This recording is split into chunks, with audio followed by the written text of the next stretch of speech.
Hello everyone, welcome back to my channel. My name's Claire. If you didn't know, well, now you do know. Welcome to my April wrap-ups. I know it is a couple of days late. I tried to film this like 3 times and there was corruption on like my disc several times, so I had to like reformat everything. It was a little bit annoying, so I'm so sorry. I'm gonna try to get it out on the first, at least of every month, my wrap-up. So let's just get right into it.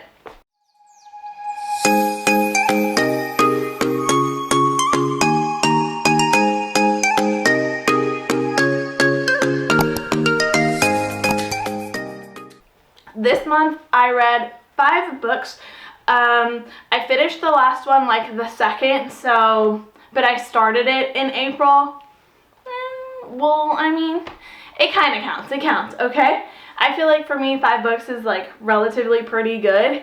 So let's just get into the books. I'm going to tell y'all chronologically how I read them. So I started with Verity, and I'm not going to talk too much about Verity just because I have a whole like review on my channel about it, but I rated it a 4 stars.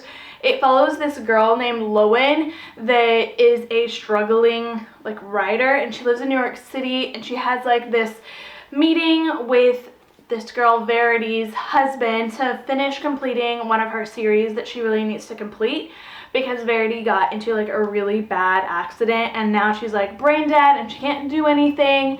So the husband says, why don't you just like go up to like our house and go through all of her notes and like finish the book because we absolutely love the way that like you're writing. So she's like, well, it's really weird because I'm like a struggling artist and like you want me to finish this super popular book series, but she does it anyways.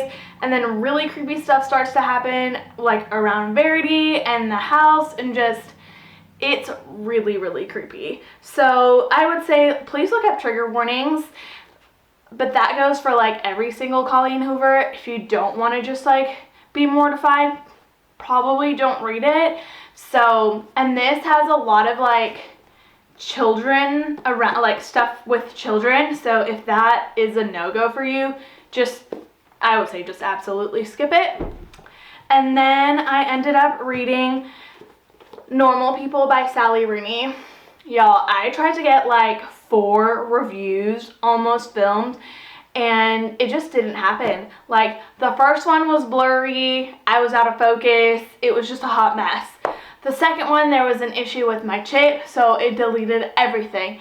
The third one, I was using like an old SD card and I guess it wasn't formatted or like something. I don't really know what happened, and I also lost that SD card. And I said, you know what, let me just talk about it right here, right now, in my wrap-ups. So Sally Rooney, a lot of people talk about her. I think it's pretty like split opinions. Like I know a lot of people that really enjoyed it, but I also know a lot of people that didn't enjoy it. So I fell kind of in the middle. I would give it a 4 out of 5, but I think that the way she writes is really well.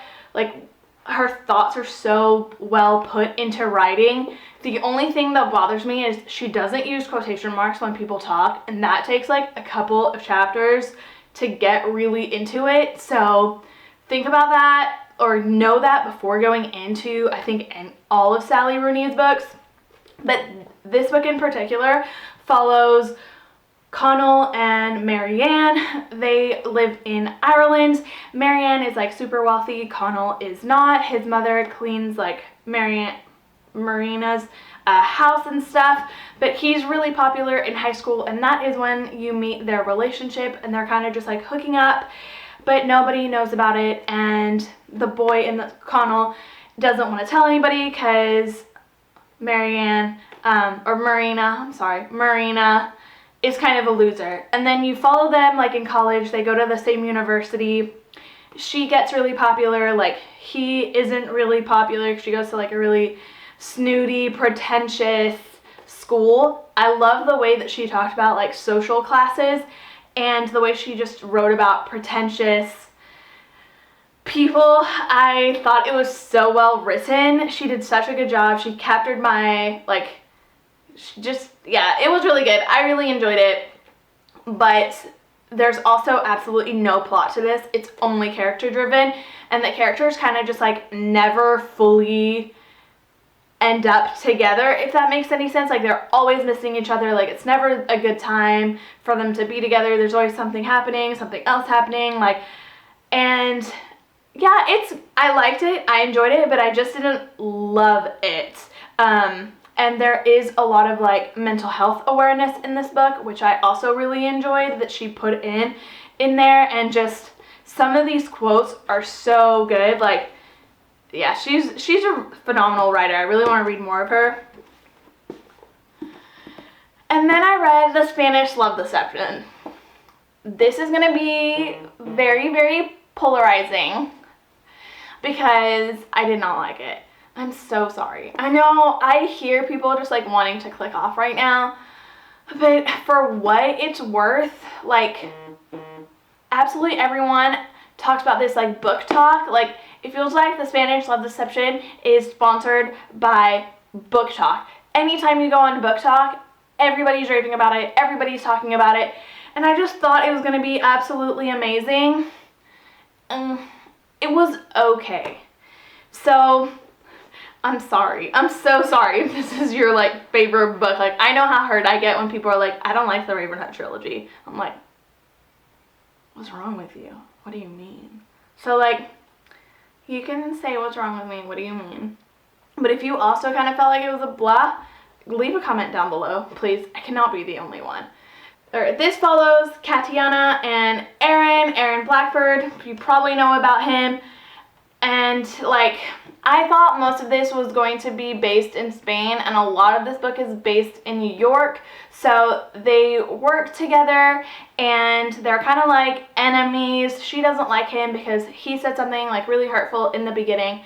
But if she were literally just to communicate to him, there'd be no story.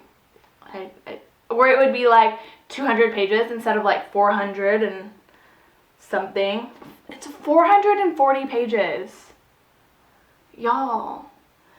Yeah, I don't even really know like what to say about this.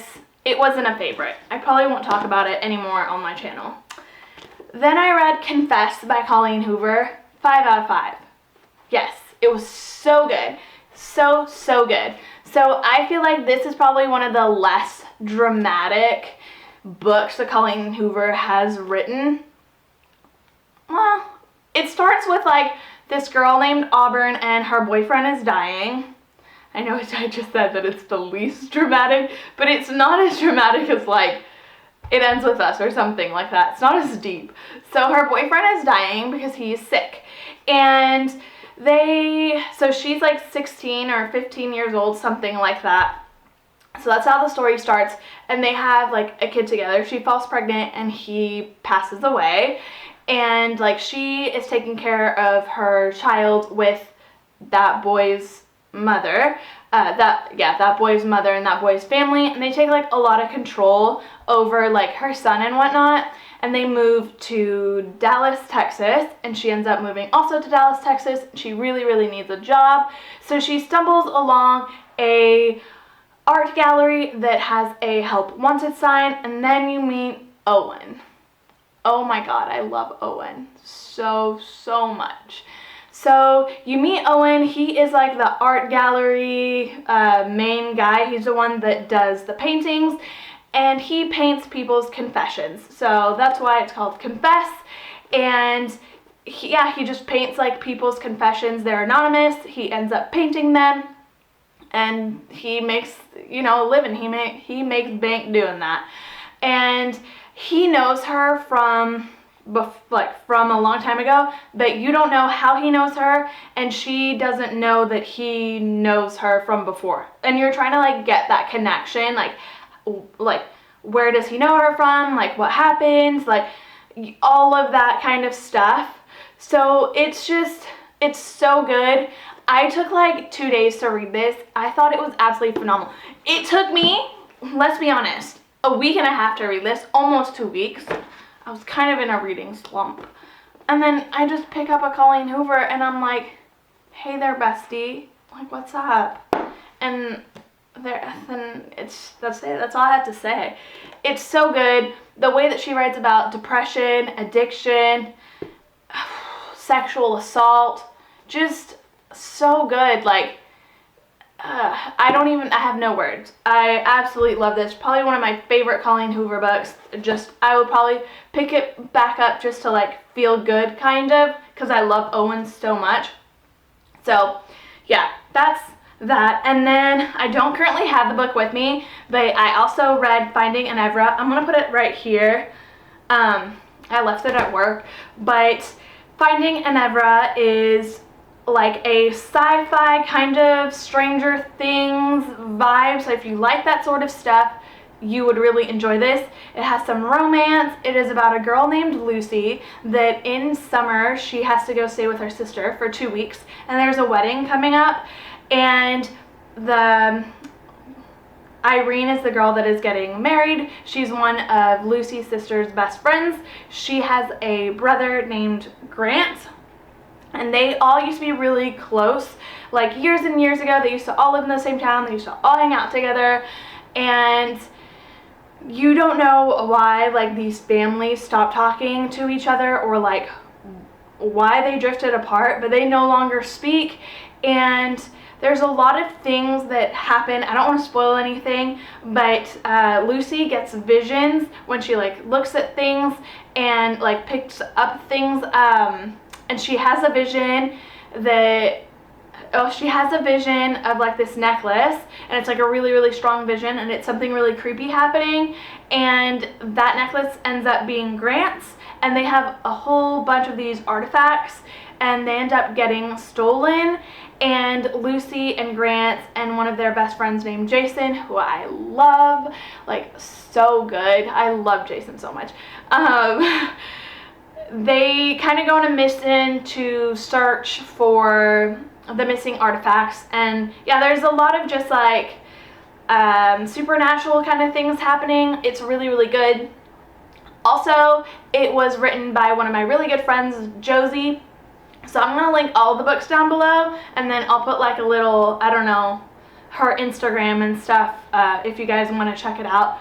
It's absolutely phenomenal. I was really nervous to read it because I was like, this is my friend writing a book. Like if it sucks, I don't want to be like, this sucks.